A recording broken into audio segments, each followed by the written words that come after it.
Students, हम लोग आ गए हैं डार्क फेज में। इससे पहले हम लोग लाइट रिएक्शन ऑलरेडी पढ़ चुके हैं ना। डार्क फेज देखिए, डार्क फेज या जिसको आप डार्क रिएक्शन कहते हो, डार्क फेज। देखिए, अगर हम फोटोसिंथेसिस को पूरा क्लासिफाई करें, फोटोसिंथेसिस को, तो आपने अभी तक दो फेजेस देखे फोटोसिंथेसिस में। अभी तक आपने दो फेजेस देखे। कौन कौन से? पहला फेज आपने देखा यस, फोटोकेमिकल फेज। पहला आपने देखा फोटोकेमिकल फेज, एंड दूसरा जो अभी मैं आपको पढ़ा रहा हूं, that is biochemical phase.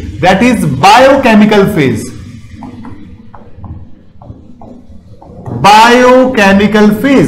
Now ये जो बायोकेमिकल फेज है, यहां पे बहुत सारा केमिकल रिएक्शंस होगा। नाउ फोटोकेमिकल फेज जो फोटोकेमिकल फेज हुआ आपका, वहां से आपने प्रोड्यूस किया यस एटीपी और NADPH2, एटीपी और NADPH2, और साथ में प्रोड्यूस किया ऑक्सीजन। ना ये जो आपका ऑक्सीजन है, ये तो इवॉल्व हो जाता है बाय मींस ऑफ स्टोमेटा के थ्रू ये बाहर आ जाता है। लेकिन ये जो दो हैं कौन? एटीपी और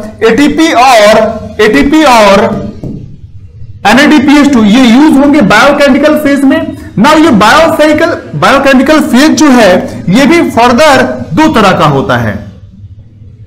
आप एक पढ़ोगे C3 साइकिल और एक होता है C4 साइकिल। एक होता आपका C3 साइकिल, एक होता C4 साइकिल। ना C3 साइकिल को ही हम लोग केल्विन साइकिल बोलते हैं। C3 साइकिल को हम लोग केल्विन साइकिल बोलते हैं, जिसका डिटेल अभी हम पढ़ेंगे। और C4 साइकिल को हम लोग हैच-एंड-स्लैक साइकिल भी बोलते हैं। हैच-एंड-स्लैक साइकिल भी बोलते हैं क्योंकि हैच-एंड-स्लैक ने डिस्कवर किया था हैच-एंड-स्लैक साइकिल। ना एक बात आप ध्यान दीजिएगा, C4 साइकिल क्या है? Actually C4 cycle nothing but C3 plus modification के साथ है C3। ओके, मॉडिफिकेशन के साथ है C3। क्या मॉडिफिकेशन है वो हम देखेंगे। दैट मींस चाहे C3 हो चाहे C4 हो, C3 जो साइकिल होता है वो सारे प्लांट में होता है। That means Calvin cycle occurs in all photosynthetic plant. Kelvin cycle occurs in all photosynthetic plant, सभी फोटोसिंथेटिक प्लांट में केल्विन साइकिल होता है। ओके, एक बार फिर से रिपीट कर लीजिए। फोटोसिंथेसिस में दो फेजेस, फोटोकेमिकल, बायोकेमिकल। फोटोकेमिकल में प्रोड्यूस हुआ एटीपी NADPH2 जो कि यूज होगा बायोकेमिकल फेज में, O2 इवॉल्व हो जाएगा। बायोकेमिकल फेज फर्दर दो तरह का, C3 C4 साइकिल। C3 को केल्विन साइकिल बोलते हैं, C4 को हैच-एंड-स्लैक साइकिल बोलते हैं। ना केल्विन साइकिल अकर इन सभी प्लांट में, क्योंकि C4 साइकिल क्या है? C3 cycle plus modification. Okay, ये देखिए एक डायग्रामेटिक रिप्रेजेंटेशन है, लाइट रिएक्शन में हुआ, जहां पे पिगमेंट्स इन्वॉल्व होते हैं और लाइट रिएक्शन का प्रोडक्ट यहां पे यूज होगा। Now CO2 will be utilized in the dark phase, in the dark reaction. Okay, चलें। Now why this dark phase is called as dark reaction? Why this dark phase is called as dark reaction? Dark phase. Now, dark phase does not utilize light directly. Does not utilizes light directly. ये light को directly utilise नहीं करता है, लेकिन but can't proceed without light. Okay, ये क्या झमेला है? देखिए एक्चुअली होता क्या है, इसका एक्सपेरिमेंटल देखा गया। when plant putted in dark, जब प्लांट को अपने अंधेरे में रख दिया, लाइट का सोर्स ऑफ कर दिया, डार्क रीजन या dark room, photosynthesis stops after some time. ऐसा क्यों? ऐसा इसलिए क्योंकि जो आपका डार्क फेज है, ओके, ये आपका जो केल्विन साइकिल है, इसमें प्रोडक्ट यूज होता है एटीपी और NADPH2। प्रोडक्ट यूज होता है एटीपी और NADPH2। नाउ ये जो एटीपी और NADPH2 है, वो आता है लाइट रिएक्शन से, ठीक है। तो बोलोगे सर लाइट बंद करने के बाद थोड़ी देर तक फोटोसिंथेसिस क्यों कंटिन्यू रहा? क्योंकि लाइट रिएक्शन थोड़ा एडवांस होता है, कुछ अमाउंट ऑफ एटीपी और NADPH2 था, इसलिए थोड़ी देर तक डार्क रिएक्शन हुआ, उसके बाद बंद हो गया। यहां पे आपने देखा डार्क रिएक्शन थोड़ी देर के लिए कंटिन्यू हो रहा है in absence of light. That means ये इंडिकेट ये कर रहा है for dark reaction to happen presence of light जरूरी नहीं है, but product of light reaction जरूरी है। दैट मींस अगर एटीपी NADPH2 आप अलग से दे देते हैं और लाइट बंद कर देते हैं, सन गायब कर देते हैं, तो भी फोटोसिंथेसिस होता है। सर आप क्या कहना चाह रहे हो, समझ में नहीं आ रहा, जरा ये आप समझो। ये आपने टेस्ट ट्यूब लिया, यहां पे आपने ले लिया रिएक्टेंट ऑफ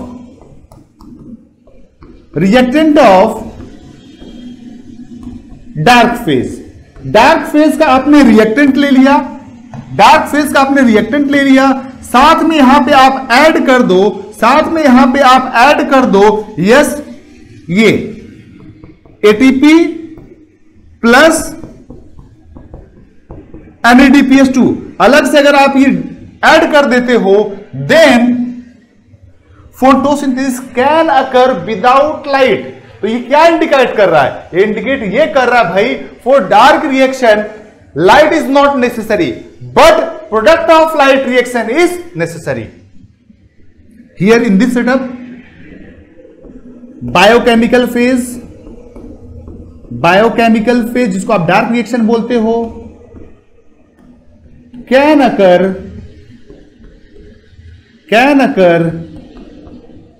विदाउट लाइट, क्योंकि आपने product of light reaction already इनको दे दिया है, ठीक है। नाउ अब इसका थोड़ा हम डिटेल पढ़ते हैं, ठीक है। सबसे पहले हम लोग डिस्कशन करेंगे अबाउट द केल्विन साइकिल, ठीक है। नाउ केल्विन साइकिल पढ़ने से पहले केल्विन साइकिल जो है, इसको हम लोग C3 साइकिल भी बोलते हैं, also called as.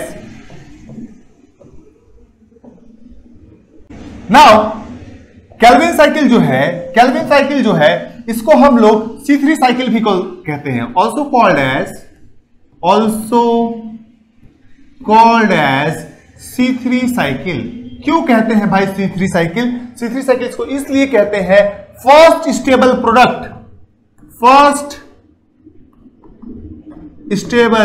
Product of this reaction product is 3 carbon compound. और उस कंपाउंड का नाम क्या है? उस कंपाउंड का नाम है PGA, फॉस्फोग्लिसरिक एसिड। कंपाउंड का नाम है फॉस्फोग्लिसरिक एसिड। ना एक बात और आप ध्यान दीजिए, इसको हम लोग केल्विन साइकिल क्यों कहते हैं? क्योंकि it was discovered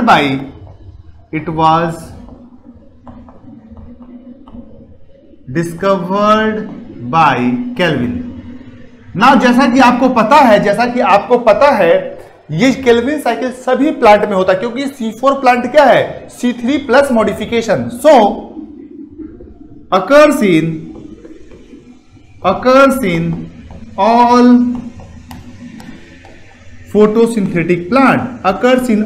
photosynthetic plant। ना दूसरा क्वेश्चन आता है, इसका साइट कहां है? साइट कहने का मतलब है क्लोरोप्लास्ट में ये कहां होता है? क्लोरोप्लास्ट में 2 पार्ट था, आपको एक मिला था क्या? ग्रेना, और दूसरा मिला था आपको क्या? स्ट्रोमा, क्योंकि ये डबल मेम्ब्रेन बाउंड है, इस तरह से हम इसको बना देंगे, ये डबल मेम्ब्रेन बाउंड स्ट्रक्चर हो गया। Now this fluid is called as stroma, this fluid is called as what? Stroma. This fluid is called as stroma. Now stroma is site of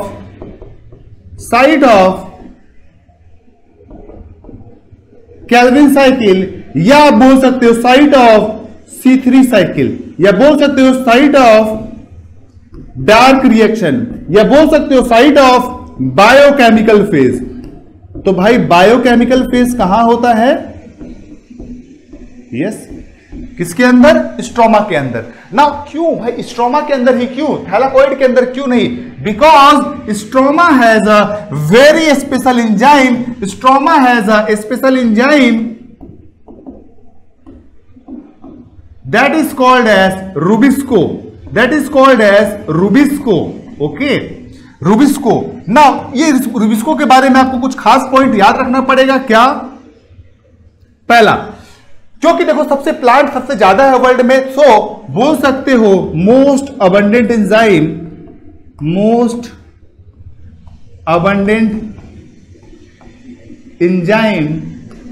on earth, it's most abundant enzyme on earth. दूसरा, इसका दो activity है, rubisco का दो activity है, एक तो CO2 fixation करता है, दूसरा ऑक्सीजनेस का काम करता है। So it's a dual role enzyme, इसका डुअल रोल होता है। क्या क्या डुअल रोल है? पहला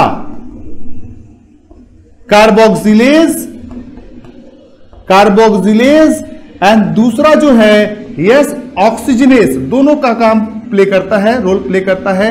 एक तुम्हारा होगा कार्बोक्सिलेज, एक होगा तुम्हारा कार्बोक्सिलेज एंड दूसरा होता है ऑक्सीजनेस। एक बात आज ध्यान दो, इसका काम होता है क्या? CO2 fixation. ऑक्सीजनेस क्या करेगा? यहां पे एक और स्टेप होता है that is called as photorespiration, उसके बारे में हम डिटेल में डिस्कशन करेंगे, लेकिन पहले थोड़ा सा और डिटेल इसके बारे में देख लीजिए। नाउ जब ऑक्सीजनेस काम करेगा तब ये फोटो रेस्पिरेशन करेगा। एक बात और आप ध्यान दीजिए, कब ये कार्बोक्सिलेज का काम करता है? जब CO2 कंसंट्रेशन बहुत ज्यादा होता है O2 से, तब ये कार्बोक्सिलेज का काम करता है। वही रिवर्स है, जब O2 कंसंट्रेशन ज्यादा होता है CO2 से, तब ये ऑक्सीजनेज का काम करता है। अभी आप फिलहाल कार्बोक्सिलेज पे फोकस करिए, ऑक्सीजनेज हम लोग बाद में देखेंगे, ठीक है? फोटो रेस्पिरेशन में देखेंगे क्या चीज होता है। ओके, चले, पूरा अभी तक मैंने आपको क्या क्या पढ़ा एक बार फिर से आप देख लीजिए। हमने अभी तक आपको पढ़ा दिया है yes Calvin cycle, yes Calvin cycle को नाउ केल्विन साइकिल को हम लोग और किस नाम से जानते हैं? It is also called as what? C3 cycle. क्यों C3 साइकिल बोलते हैं? क्योंकि पहला स्टेबल कंपाउंड जो है कौन है? फॉस्फोग्लिसरिक एसिड है, और वो 3 कार्बन कंपाउंड है। वो क्या है बोलो? 3 कार्बन कंपाउंड है। Now it was discovered by, किसने डिस्कवर किया था? केल्विन, इसीलिए इसको हम लोग क्या बोलते हैं? केल्विन साइकिल बोलते हैं। ओके, चले। Now occurs in the all photosynthetic plant, सभी फोटोसिंथेटिक प्लांट में ये होता है। अगर इसकी साइट की बात करें, साइट कहां है? स्ट्रोमा में होता है। स्ट्रोमा में यस, इसको C3 साइकिल बोल सकते हो, डार्क रिएक्शन बोल सकते हो, या बायोकेमिकल फोर्स। जो मैं मार्क कर रहा हूं ये सारा का सारा MCQs है। नाउ इसके लिए एक स्पेशल एंजाइम्स होता है, कौन सा? Yes rubisco. ये मोस्ट अबंडेंट एंजाइम है ऑन द अर्थ। इसका डुअल रोल होता है क्या क्या? कार्बोक्सिलेज, दूसरा ऑक्सीजनेज। कार्बोक्सिलेज मतलब CO2 कंसंट्रेशन ज्यादा O2 से, फोटो रेस्पिरेशन कब करेगा? ऑक्सीजनेस कम करेगा जब O2 का कंसंट्रेशन ज्यादा होगा CO2 से। Is it clear to everyone? यहां तक क्लियर है? नाउ चलिए आगे हम देखते हैं डिटेल्स ऑफ केल्विन साइकिल। पहले थोड़ा सा इसके रिसर्च के बारे में बात कर लेते हैं, इसकी डिस्कवरी के बारे में बात कर लेते हैं हम लोग।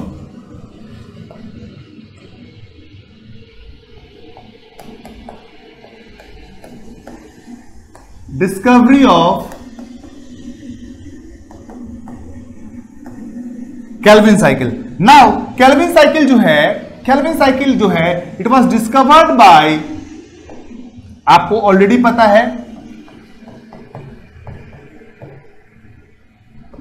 Discovered by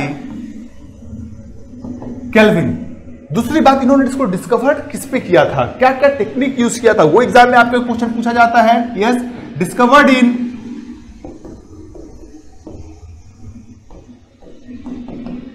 chlorella. क्लोरेला जो है एक ग्रीन एल्गा है जो इन्होंने एक्सपेरिमेंटल मटेरियल यूज किया था, ग्रीन एल्गी जिसको इन्होंने एज एक्सपेरिमेंटल मटेरियल यूज किया था। सेकेंड पॉइंट, ही यूज्ड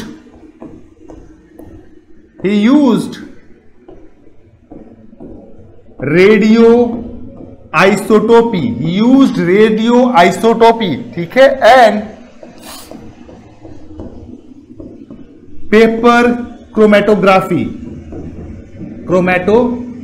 ये क्या चीज है देखें, रेडियो आइसोटोपी मतलब इन्होंने रेडियो एक्टिव ना, ये जो रिएक्शन बन रहा है C3 3 कार्बन का 4 कंपाउंड का जो भी कंपाउंड बन रहा है, 6 कार्बन कंपाउंड जो बन रहा है, 5 कार्बन कंपाउंड जो बन रहा है, इसका स्ट्रक्चर पहचाना इन्होंने कैसे, इन्होंने यूज किया यस एक technique, that technique is called as radio isotopy. Radio isotopy में इन्होंने जो यूज किया वो है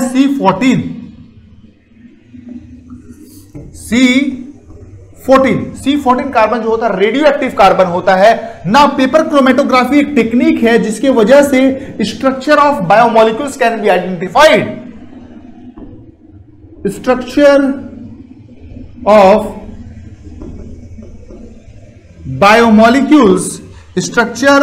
biomolecules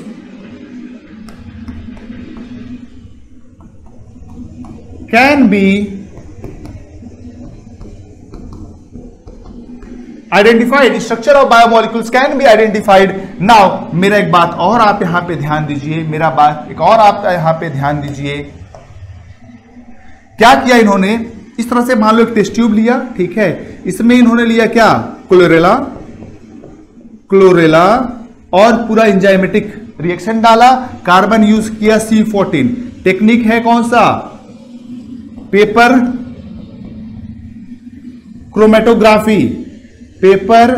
chromatography, that means radio active. उसके बाद कुछ सेकंड पे रोककर, फ्रैक्शंस ऑफ सेकंड रोककर उन्होंने सारा साइकिल को स्टडी किया। तो इन्होंने देखा पहले 3 कार्बन कंपाउंड बन रहा है, फिर तुम्हारा बन रहा है 6 कार्बन कंपाउंड बन रहा है, ठीक है, फिर यहां पे 5 कार्बन कंपाउंड। इस तरह से पूरा इन्होंने देखा कि कुछ देर बाद फिर से वही चीज साइकिल रिपीट हो रही है। इस तरह से इन्होंने प्रपोज किया, ये जो है केल्विन साइकिल है, ये रिएक्शन इसमें होता है। तो ये बात हो गई about the discovery of Calvin cycle. Now अब हम पूरा प्रॉपर केल्विन साइकिल देखते हैं। जो सबसे पहला फेज होता है, आप देखिए इस तरह से एनसीईआरटी मैप के डायग्राम दिया हुआ है। जो सबसे पहला फेज होता है उसको हम लोग बोलते हैं कार्बोक्सिलेशन, दूसरा रिडक्शन, तीसरा रीजनरेशन। तो इसको दोबारा भी हम लोग देखेंगे। Phases of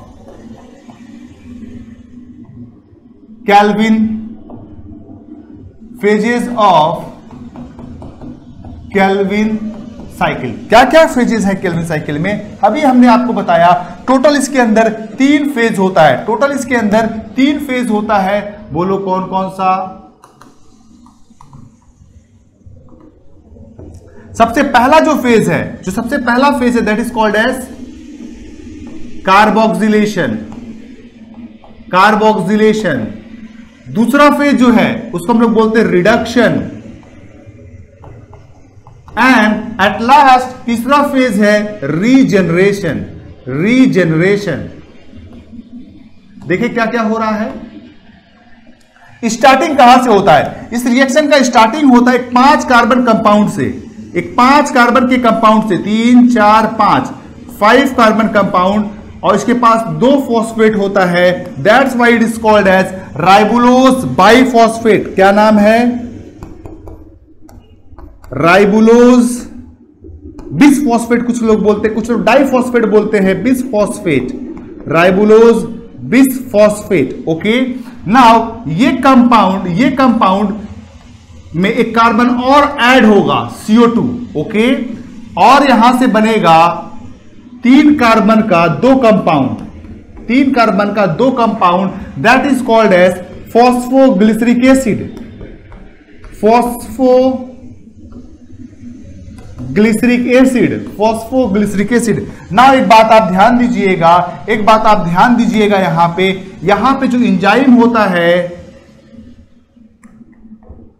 ribulose bisphosphate carboxylase होता है, कार्बोक्सिलेज। दैट मीन्स आप बोल सकते हो रूबिस्को, लेकिन इस एंजाइम का कार्बोक्सिलेज वाला पार्ट जो है वो काम करता है। नाउ यहां पे क्या हो रहा है, दैट मीन्स कार्बोक्सिलेशन रिएक्शन में क्या हो रहा है, यस CO2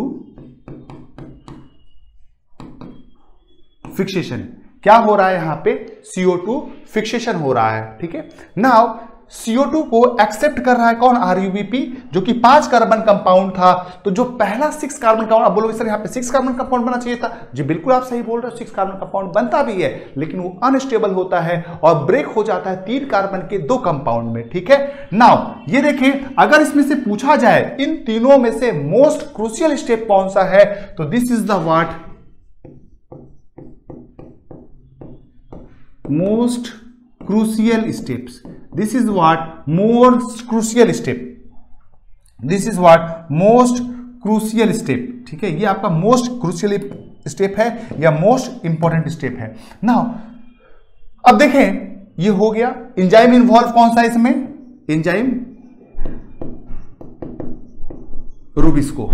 नाउ फिर यहां पे आप देखें रिडक्शन फेज स्टार्ट हो रहा है। रिडक्शन फेज में क्या होगा, ये जो आपका फॉस्फोग्लिसरिक एसिड है, ये जो है आपका फॉस्फोग्लिसरिक एसिड, ये कन्वर्ट हो जाएगा फॉस्फोग्लिसरल्डिहाइड में, ये कन्वर्ट हो जाएगा फॉस्फोग्लिसरल्डिहाइड में, साथ में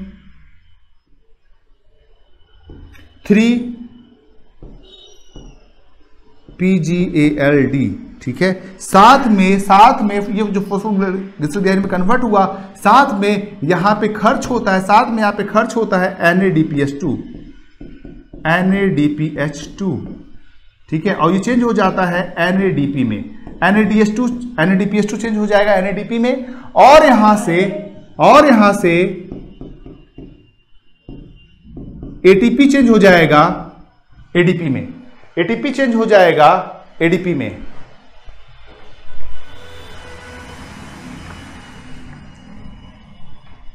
नाउ ATP चेंज हो जाएगा ADP में, ठीक है। नाउ तो यहां पे फॉस्फोग्लिसरिक एसिड कितना था, 2 मॉलिक्यूल, तो यहां पे भी बनेगा 2 मॉलिक्यूल। तो ये जो ATP और NADPH2 लग रहा है, ये भी कितना मॉलिक्यूल लगेगा, 2 molecule. That means one round of Calvin cycle में 2 NADPH2 और 2 ATP यहां पे कंज्यूम हो गया, ठीक है। नाउ अब देखो, ये फर्दर प्रोसीड करेगा। नाउ दिस फेज, ये तो आपका क्या हो गया, carboxylation.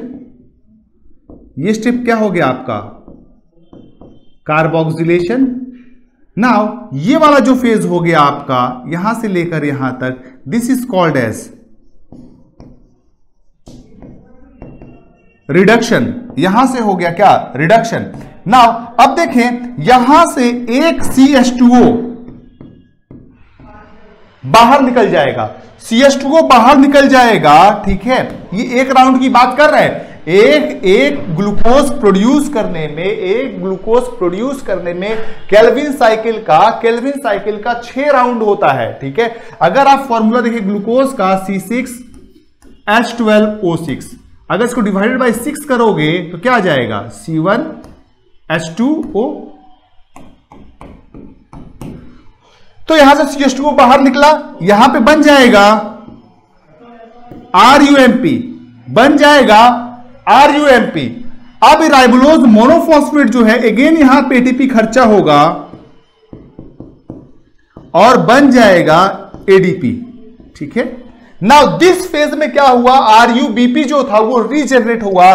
That's why this phase is called as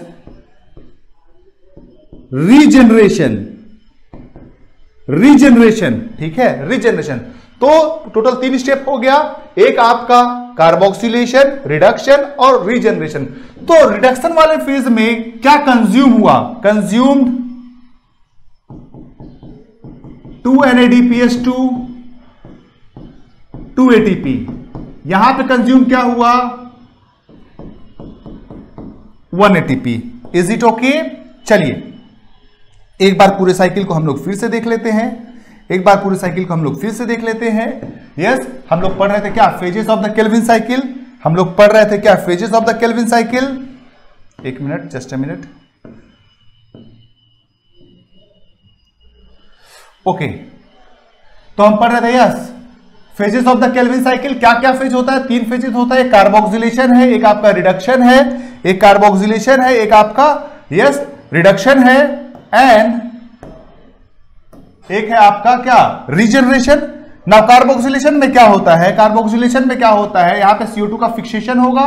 carboxylation में क्या होगा? यस RUBP जो होता है वो CO2 को एक्सेप्ट करता है और बन जाता है 3 कार्बन के 2 कंपाउंड में, that is called as phosphoglyceric acid. फिर यहां पे क्या हो जाएगा रीजनरेशन में NADPH2 कंज्यूम होगा, ATP कंज्यूम होगा, बनेगा PCl-D, यहां से CH2O बाहर, फिर आ जाएगा रीजनरेशन राइबोलोज मोनोफॉस्फेट में अगेन ATP लगेगा और इस तरह से आपका रीजनरेट हो जाएगा। इस तरह से आपका 1 round of Calvin cycle complete होता है। लेकिन आपको ध्यान देना होगा कि एक राउंड ऑफ केल्विन साइकिल से हमारा काम नहीं बनेगा। हमें और केल्विन साइकिल्स के स्टेप चाहिए होंगे। सो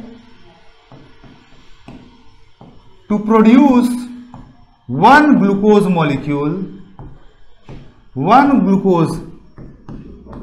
molecule 6 rounds of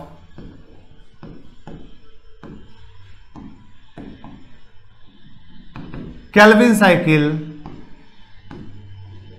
are required. 6 rounds of Kelvin cycles are required. ठीक है, कैसे हो रहा है देखो, आपने देखा एक राउंड में क्या निकला CH2O बाहर, ठीक है, कंज्यूम क्या हुआ 2 ATP 2 NADPH2 और यहां पे 1 ATP, ठीक है। तो इसको 6 करो तो हो जाएगा क्या C6H12O6, इसको भी 6 से मल्टीप्लाई करोगे तो 2 1 3, दैट मीन्स 18 ATP और 12 NADPH2। ये रिक्वायर्ड होता है फोटोसिंथेसिस। आपसे एग्जाम में क्वेश्चन पूछेगा फोटोसिंथेसिस के लिए कितना ATP रिक्वायर्ड होता है, कितना NADPH2 रिक्वायर्ड होता है, तो 18 NADPH2 और 18 ATP और 12 NADPH2 इज रिक्वायर्ड, ठीक है ना। एक बात ध्यान दीजिए, आप केल्विन साइकिल जो है डायग्राम जो आपका एनसीईआरटी में दिया हुआ एक बार उसको भी आप देख लें ताकि आपसे गलती ना हो।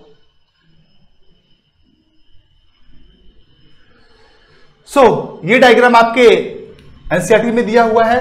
तो क्या हो रहा है यहां पे देखिए, RUBP carboxylation, phosphoglyceric acid reduction, ATP NADPH2 का 2 मॉलिक्यूल होगा, ट्रायोस फॉस्फेट बनेगा, यहां से सुक्रोज बनेगा या स्टार्च बोल सकते हो। अल्टीमेटली पहले ग्लूकोज बनता है, फिर सुक्रोज या स्टार्च, फिर रिजनरेशन होता है, फिर RUBP बन जाता है। इस तरह से केल्विन साइकिल या C3 साइकिल आपका कंप्लीट हुआ। आगे हम लोग देखते हैं C4 साइकिल।